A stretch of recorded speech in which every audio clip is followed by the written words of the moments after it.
오늘은 식초를 이용한 비듬 치료에 대해 알아보자. 식초는 집안 곳곳에 다양한 용도가 있으며 아마 샐러드 드레싱을 가장 흔한 용도로 알고 있을 것이다. 하지만 비듬 치료를 위한 특정한 성질을 가지고 있다고 주장하는 사람들도 있다. 알코올의 초산 발효의 결과물로서 신맛이 나는 이 액체는 다른 조건과 증상을 치료하기 위해 오랜 기간 처방되어 왔다. 이 글에서 식초의 효능과 비듬 제거에 어떤 도움이 되는지에 대해 자세히 알아보자.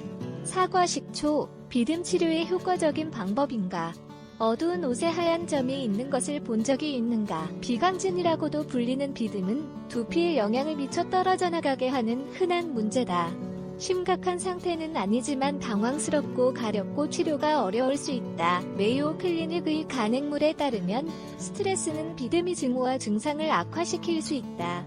또한 건조하고 추운 계절에 더 흔해지는 경향이 있다. 그 원인에 대해 해당 간행물은 다음과 같이 언급한다. 자극, 지성 또는 건성 피부머리를 충분히 감지 않는 건 멜로세제아라고 알려진 곰팡이의 존재. 그것은 대부분의 성인의 두피에 있는 기름을 먹는다. 접촉성 피부염, 특정 모발 관리 제품을 사용했을 때 나타난다. 건성과 습진과 같은 다른 피부 상태. 다행히도 아래에 소개하는 사과 식초자가 요법이 이 상태를 조절하는 데 도움이 될 수 있다. 사용 후기에 따르면 그것의 사용이 문제와 관련된 증상들을 완화시키고 벗겨지는 것을 줄일 수 있다는 것을 암시한다. 비듬에 대한 자가요법으로서 그 효과를 뒷받침할 과학적 증거는 없지만 내추럴 프로덕트 리서치의 한 연구에서 이 제품이 항균 잠재력을 가지고 있다고 지적한다. 따라서 특정 박테리아와 곰팡이의 성장을 제한할 수 있다. 비듬은 대량으로 서식하는 곰팡이로 인해 두피 껍질이 떨어져 나가는 증상이다. 식초를 비듬 치료를 위한 자가요법으로 사용하는 방법. 앞서 언급했듯이 비듬 조절에 식초의 효능을 입증하는 연구는 없다. 하지만 전문가들은 그것이 안전하다고 여기기 때문에 스스로 결과를 확인할 수 있다. 이 가정요법의 혜택을 누리고자 한다면 다음 단계를 따르자. 우선 사과 식초 반컵을 따뜻한 물 반컵에 희석한다. 샴푸로 머리를 감고 평소처럼 헹군다. 화장솜을 이용해 두피 전체에 식초 바르고 약 3에서 5분 정도 부드럽게 마사지한다. 자연히 마르도록 둔다. 필요한 경우 컨디셔너를 사용한다. 증상이 호전될 때까지 매일 이 과정을 반복한다.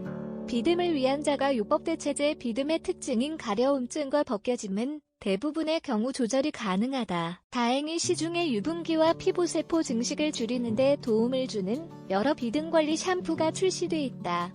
하지만 자신에게 맞는 방법을 찾으려면 2가지 이상의 방법을 시도해야 할 수 있다. 또한 다른 조치들은 이 질환의 증상을 줄일 수 있다.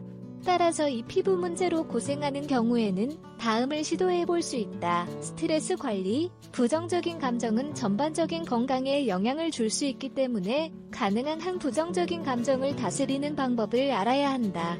이상하게 들릴 수 있지만 비듬의 증상도 악화시킬 수 있다. 균형 잡힌 식사, 충분한 아연, 비타민 B, 그리고 특정 종류의 지방을 식단에 포함시키면 비듬을 예방에 도움이 된다. 머리 자주 감기, 기름기가 많은 두피라면 매일 샴푸를 사용하면 비늘이 풀리는 데 도움이 된다.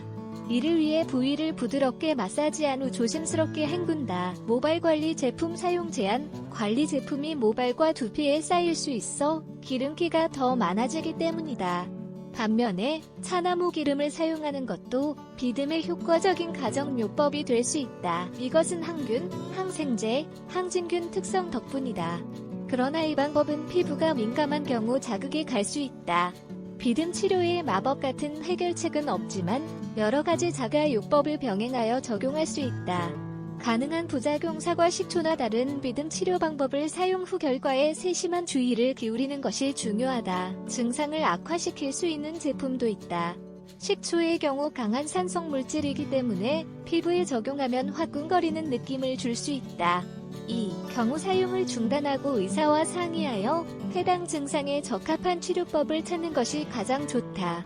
마지막으로 비듬은 여러 측면에서 접근해야 한다는 점을 언급할 필요가 있다. 그러므로 식초가 그 문제에 대한 마법의 해결책이 아니라 많은 방법들 중 하나의 선택사항이라는 것을 분명히 해야 한다.